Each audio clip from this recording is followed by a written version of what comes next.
जिन लोगों की रोजी तंग है, यानी पैसा तो बहुत आता है लेकिन रुकता नहीं है, दुनिया का कोई भी मुल्ला और कठ मुल्ला तुम्हें कोई तावीज़ नहीं दे सकता है। अगर तुम्हें अपना इलाज करना है तो नमाज से एराज बंद करो, अजान की आवाज सुनते ही फौरन मस्जिद की तरफ जाओ और नमाज की अदायगी करो। मौलाना, हाँ क्या बात, बरकत नहीं हो रही पैसे में, कोई दुआ दे दो। अरे यार वो मौलवी तुझे क्या दुआ देगा, बेचारा वो खुद 10,000 रुपये महीने में पढ़ा रहा है, उसकी रोजी में खुद बरकत नहीं हो रही है, वो खुद 8,000 रुपये महीने में पढ़ा, वो तुझे तावीज़ देगा, वो तुझे कोई रास्ता बताएगा? है तू गलत जगह पे जा रहा है।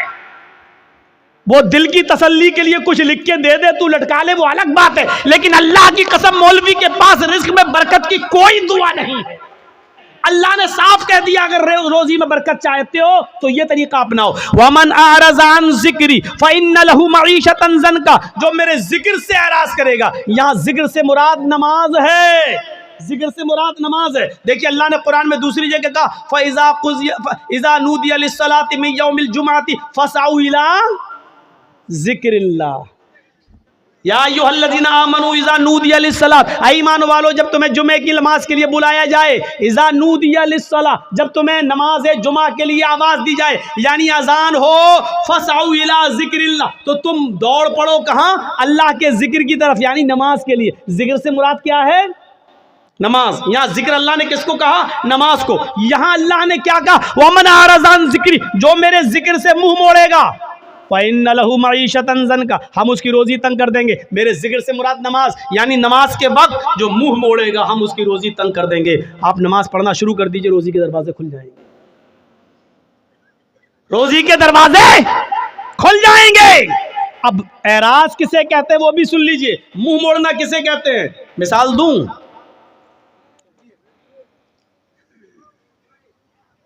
हमारे नोट भीग गए, हमारे पास 2-2 हज़ार के नोट की एक गड्डी है और रखी हुई है घर के आंगन में, खुला हुआ है, और बारिश हो रही है, हम कैरम बोर्ड खेल रहे हैं।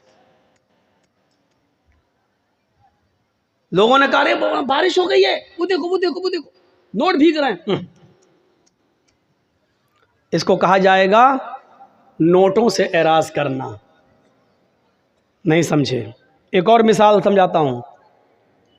बच्चा रो रहा है, भूखा है, बच्चा रो रहा है, भूखा है, उसको मां के दूध की जरूरत है, और उस बच्चे की मां टीवी का सीरियल देख रही है। कौन? वो क्या, सास भी कभी बहू थी,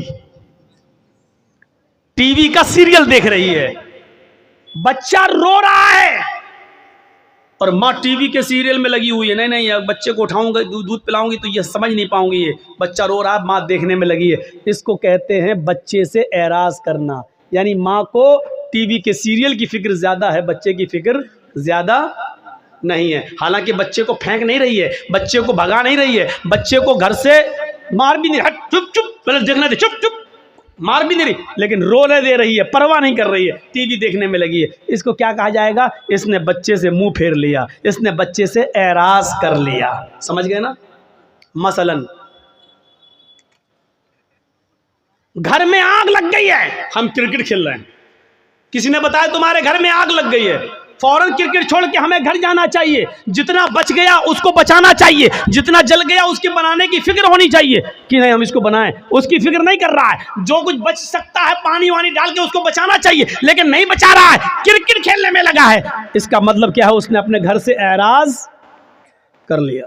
अब समझ गए होंगे आप कि नमाज से एराज का मतलब क्या है। नमाज से एराज का मतलब यह है, यहाँ हम कैरम बोर्ड खेल रहे हैं और वहाँ मुअज्जिन कह रहा अल्लाहु अकबर अल्लाहु अकबर, हम अल्लाहु अकबर की आवाज़ सुनकर भी कैरम बोर्ड खेलने में लगे हैं। इसका मतलब यह है कि हमने नमाज से एराज कर लिया है। हम नमाज का इनकार नहीं कर रहे हैं, लेकिन नमाज के वक्त हम नमाज पढ़ने नहीं जा रहे हैं, यह है नमाज से एराज।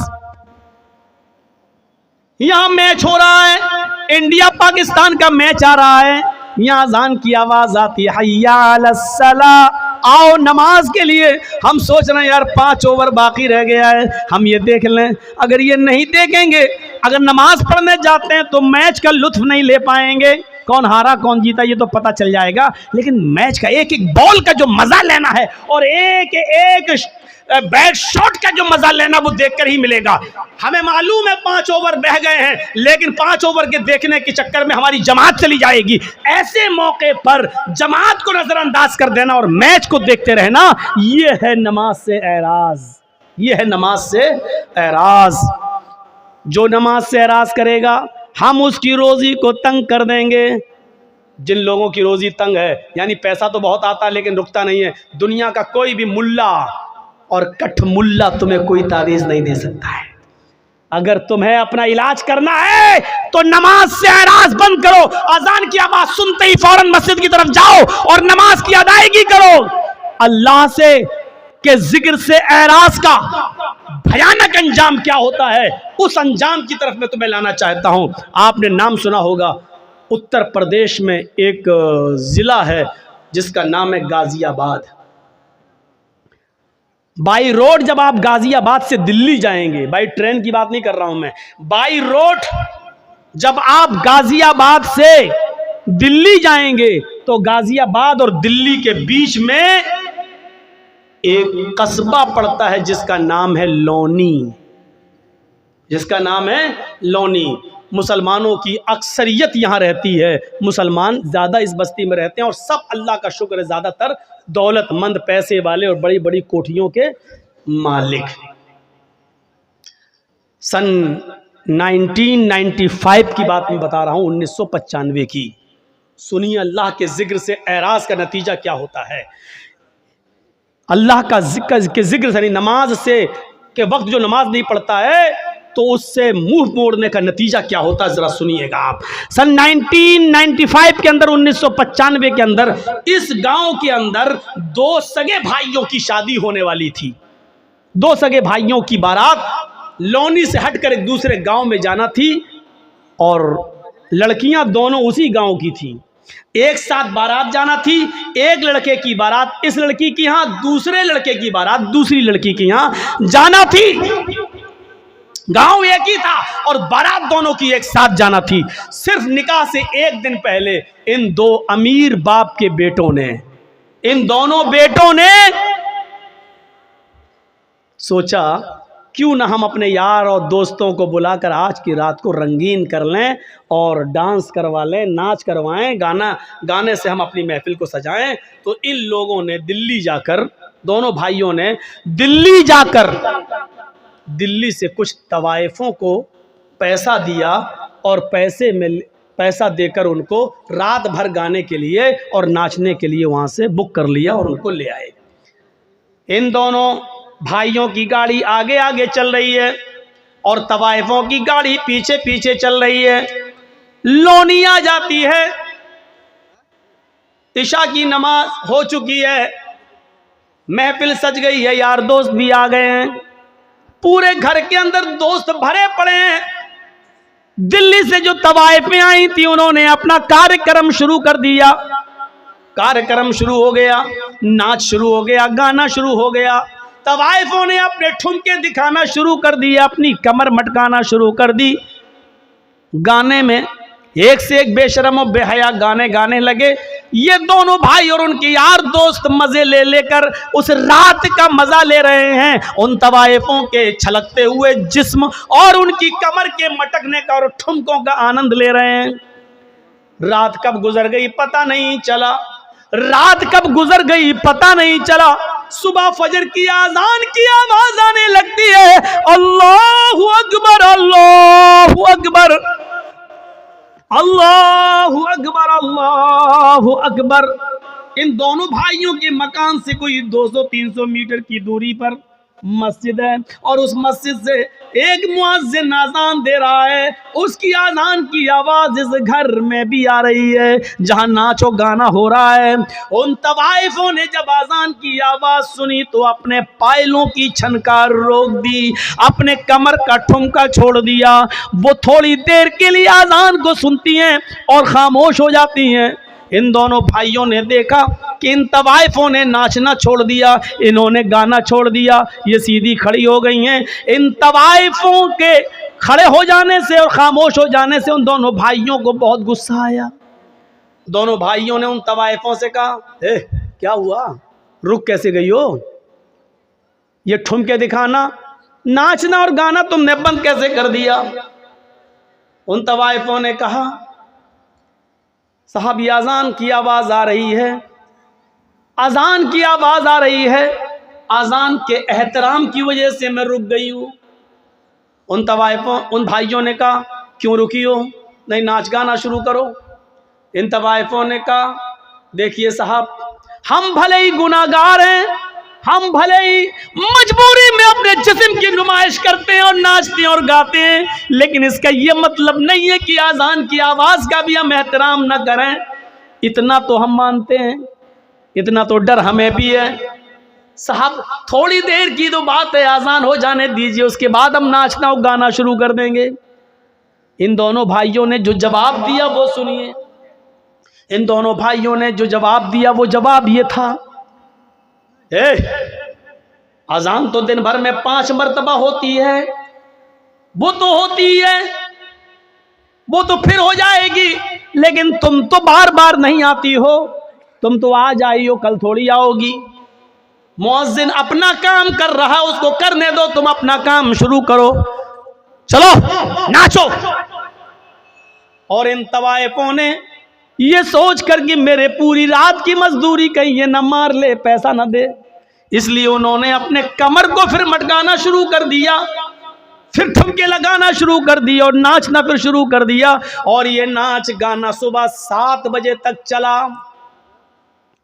दिन में 2 बजे बारात जाना थी, शाम को 7 बजे निकाह होना था, 9 बजे वहां से इन दोनों औरतों की, दोनों बीवियों की रुखसती होकर इन दोनों भाइयों के घर आना थी। कार्ड सबको बढ़ चुके थे, सुबह 7 बज चुके हैं। इन तवाइफों ने कहा, देखो मैं अकेले नहीं जाऊंगी, तुम लोग मुझे लेकर आए हो, मुझे दिल्ली पहुंचाओ भी, क्योंकि रास्ते में हम तवाइफों को लूटने वाले लोग बहुत मिलते हैं, हमारे जिस्मों के साथ गलत सलूक करते हैं, इसलिए तुम लोग हमें छोड़ के भी आओ। उन दोनों भाइयों ने कहा, चलो हम लेकर आए थे तो छोड़ने जाने में क्या अर्ज है। इन दोनों भाइयों ने अपनी गाड़ी उठाई, तवाइफों की गाड़ी भी चलने लगी। अब तवाइफों की गाड़ी आगे आगे चल रही है और इन दोनों भाइयों की गाड़ी पीछे पीछे चल रही है, ताकि इन तवाइफों को आगे से अगर पीछे कर दें तो हम तो आगे निकल जाओ, पीछे से इनका फड़ हो जाए है नहीं। तो इन तवाइफों से कहा, तुम आगे आगे चलो। तवाइफों की गाड़ी आगे आगे चल रही है और इन दोनों भाइयों की गाड़ी पीछे पीछे चल रही है। सर्दियों के दिन है, कोहरा बहुत पड़ रहा है, सामने से ट्रक आ रहा है। सामने से ट्रक आने की वजह से तवाइफों के ड्राइवर ने थोड़ा सा क्रॉस किया और गाड़ी को निकाल लिया, लेकिन इन दोनों भाइयों के ड्राइवर ने शराब पी रखी थी, रात भर शराब का जाम पीता रहा और नाचो गाना देखता रहा। ये सही से क्रॉस नहीं कर पाया और आने वाले ट्रक ने इतनी जोर से धक्का मारा इन दोनों भाइयों की गाड़ी में कि गाड़ी जंपिंग करते हुए 25-30 फीट दूर जाके गिरती है और बिल्कुल ध्वस्त हो जाती है, बिल्कुल खत्म हो जाती है। जब इन दोनों भाइयों की लाशों को निकाला गया तो अल्लाह की कसम पहचान में नहीं आ रहा था कि बड़े भाई की लाश कौन सी है और छोटे भाई की लाश कौन सी है। ड्राइवर भी मरा और इन दोनों भाइयों की लाशें वहीं पर बिखर गई। कपड़ों से कुछ आज़ा की पहचान होती है, पोस्टमार्टम के बाद इनकी लाश घर आती है। बाप के ऊपर जवान बच्चों की मौत कितना बड़ा हादसा होती है, ये तो वही जानते हैं कि जिनके जवान बच्चे जिनसे छीन लिए जाएं। हम और आप उसका अंदाजा नहीं कर सकते हैं। मेरे भाइयों, अब लाश कहीं बदबू न देने लगे, इसलिए हुक्म होता है कि ईशा की नमाज के बाद इनको दफनाया जाएगा।